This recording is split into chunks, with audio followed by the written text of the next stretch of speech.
آگے لو. السلام علیکم ورحمۃ اللہ وبرکاتہ. اعوذ باللہ من الشیطان الرجیم. بسم اللہ الرحمن الرحیم. نحمده ونستعینه ونستغفره ونؤمن به ونتوکل علیہ ونعوذ باللہ من شرور انفسنا ومن سیئات اعمالنا. من يهده الله فلا مضل له ومن يضلل فلا هادي له. ونشهد أن لا إله إلا الله وحده لا شريك له. ونشهد أن سيدنا ونبينا ومولانا محمدا عبده ورسوله أرسله بالحق بشيرا ونذيرا. قال الله سبحانه وتعالى في شأن حبيبه تشريفا وتعظيما. أعوذ بالله من الشيطان الرجيم. بسم الله الرحمن الرحيم.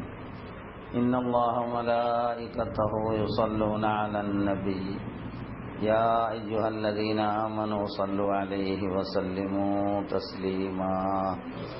اللهم صل على سيدنا وشفيعنا ومولانا محمد وعلى آله وأصحاب سيدنا ومولانا محمد وبارك وسلم عليه. اللهم صل على سيدنا وشفيعنا ومولانا محمد وعلى آله وأصحاب سيدنا ومولانا محمد عدد كل ذرة 100,000 مرة. اللهم صل على سيدنا وشفيعنا ومولانا محمد وعلى آله وأصحاب سيدنا ومولانا محمد النبي الأمي الذي قرنت البركة بذاته ومحياه وتعطرت العوالم بطيب ذكره ورياه. إن نريد إلا الإصلاح ما استطعت وما توفيقي إلا بالله عليه توكلت وإليه أنيب. رب اشرح لي صدري ويسر لي أمري واحلل عقدة من لساني يفقهوا قولي. والله يقول الحق وهو يهدي السبيل. بزرگوں اور دوستوں، پروردگار عالم کا بے انتہا فضل اور اس کا احسان اور کرم ہے کہ اس نے ہمیں سرکار دو جہاں حضور اکرم صلی اللہ علیہ وسلم کی امت میں پیدا فرمایا اور اس امت میں پیدا ہونے کا ہمیں فخر عطا فرمایا. الحمدللہ. ساتھ ہی اللہ تعالیٰ نے ہمیں اپنے کرم سے اہل اللہ کی نسبتوں سے سرفراز فرما کر اسی نسبت کے عنوان میں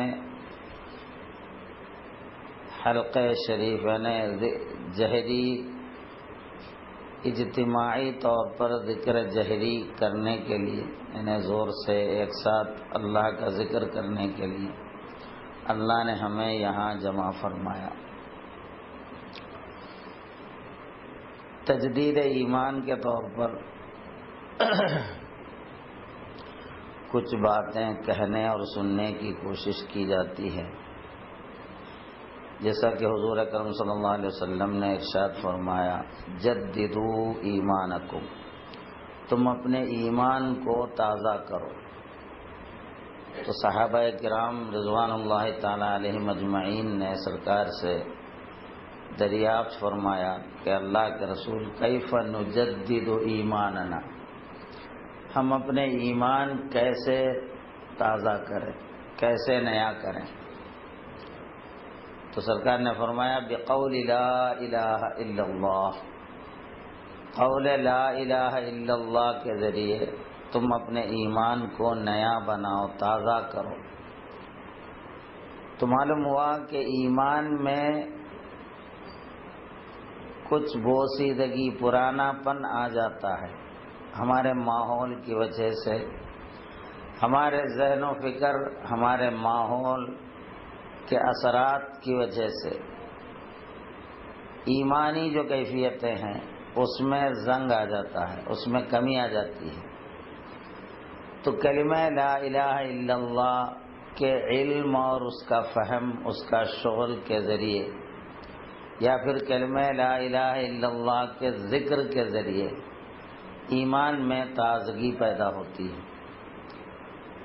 اور ایک مرتبہ سرکار نے ارشاد فرمایا کہ ایمان انسان کے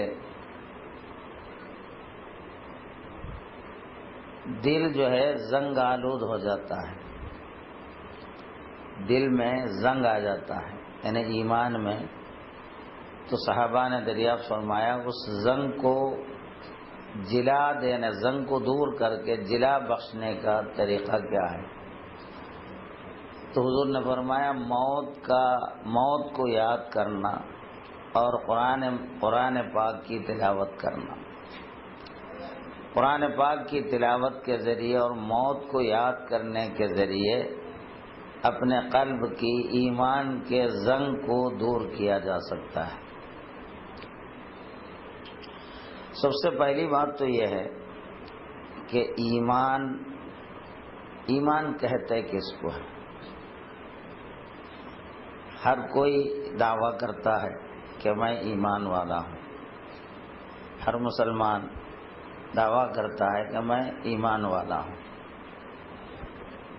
ایمان والا ہونے کا جو فائدہ سرکار دو جہاں کے زمانے میں صحابہ کرام جو پہلے اس امت کے مسلمان تھے، مومن تھے، ان لوگوں نے ایمان کا جو فائدہ حاصل کیا، کیا ہم اپنی زندگی میں ایمان کا وہی فائدہ حاصل کر رہے ہیں؟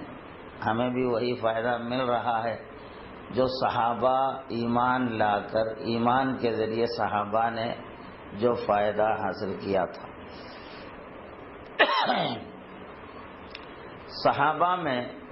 صحابہ جس اللہ پر ایمان لائے اسی اللہ پر ہم بھی ایمان لائے. جس رسول پر صحابہ ایمان لائے اسی رسول پر ہم بھی ایمان لائے. جتنی باتوں پر صحابہ کرام ایمان لائے تھے وہ سب باتوں پر ہم بھی ایمان رکھنے کا دعویٰ کرتے ہیں. لیکن وجہ کیا ہے کہ ہمارے اندر وہ خوبیاں ہم کو نظر نہیں آتی جو صحابہ کرام کو اپنے ایمان کی وجہ سے انہیں ملا تھا.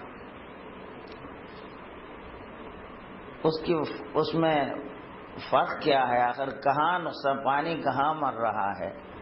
ہم کو اس پر غور کرنا چاہیے. اللہ تعالیٰ ایمان والوں کی ہر طرح مدد کا وعدہ کیا ہوا ہے. وَكَانَ حَقًّا عَلَيْنَا نَصْرُ الْمُؤْمِنِينَ. ایمان والوں کی مدد کرنا ہم پر ہمارا حق ہے کہ ہم ایمان والوں کی مدد کرتے ہیں. تو ایمان والوں کی مدد کرنے کو حق تعالی اپنا حق بنایا ہے، اپنے اوپر لازم قرار دیا ہے. وَكَانَ حَقًّا عَلَيْنَا نَصْرُ الْمُؤْمِنِينَ. تو مومن کو اس آیت پاک میں یہ اللہ تعالیٰ واضح اعلان فرماتا ہے، مومن کی اللہ تعالیٰ ہر طرح، ہر جگہ، جہاں جہاں ضرورت ہوتی ہے وہاں اللہ اس کی مدد کرتا ہے. اور صحابہ کرام نے اللہ کی مدد اپنی پوری زندگی میں ہر موقع پر انہوں نے پایا بھی. ان کی سیرت ہم پڑھتے ہیں، ان کی تاریخ پڑھتے ہیں تو وہ جہاں بھی ان کو کچھ بھی مسئلہ ہوتا وہ اللہ کی مدد کو حاصل کرتے وہاں. اور ایسے مدد اللہ سے انہوں نے لیا کہ ہماری عقلیں حیران رہ جاتی ہیں کہ ہم کو تو سمجھ میں بھی نہیں آتا کہ اس طرح بھی اللہ سے کوئی مدد لیتا ہے. آج ہم اسباب سے مدد لینے کا ہم کو بھروسہ ہوتا ہے. کسی بھی مخلوق سے جب ضرورت پڑتی ہے پولیس سے مدد لینا، ڈاکٹروں سے مدد لینا، پیسے والوں سے مدد لینا، طاقتور، جسمانی طاقتور یعنی پہلوان قسم کے لوگوں سے مدد لینا. بہرحال اس طرح ایک دوسرے سے مدد لینا ہم کو سمجھ میں آتا ہے. اللہ سے مدد لینا کیسا ہوتا ہے؟ اللہ سے کیسے مدد لی جا سکتی ہے؟ صحابہ کرام کی زندگی میں ہم دیکھتے ہیں کہ مجاہدین صحابہ کرام میدان جہاد میں ایران کا جو بادشاہ ہے قیصر، تو اس کے خلاف مسلمانوں کی جنگ چل رہی ہے، فاروق اعظم کا زمانہ ہے۔ ویسے تو قیصر کے خلاف جنگ شروع ہوئی تھی حضرت ابوبکر صدیق رضی اللہ تعالیٰ عنہ کے ہی دور میں، لیکن فاروق اعظم رضی اللہ تعالیٰ عنہ کے زمانے میں وہ جنگ اختتام کو پہنچی اور وہ پورا علاقہ مسلمانوں کے قبضے میں آیا۔ تو ہر میدان میں مسلمان کامیاب ہوتے آگے بڑھ رہے ہیں، اور ایران کے بادشاہ کی جو فوج ہے وہ ہر جگہ شکست پہ شکست کھاتی جا رہی ہے۔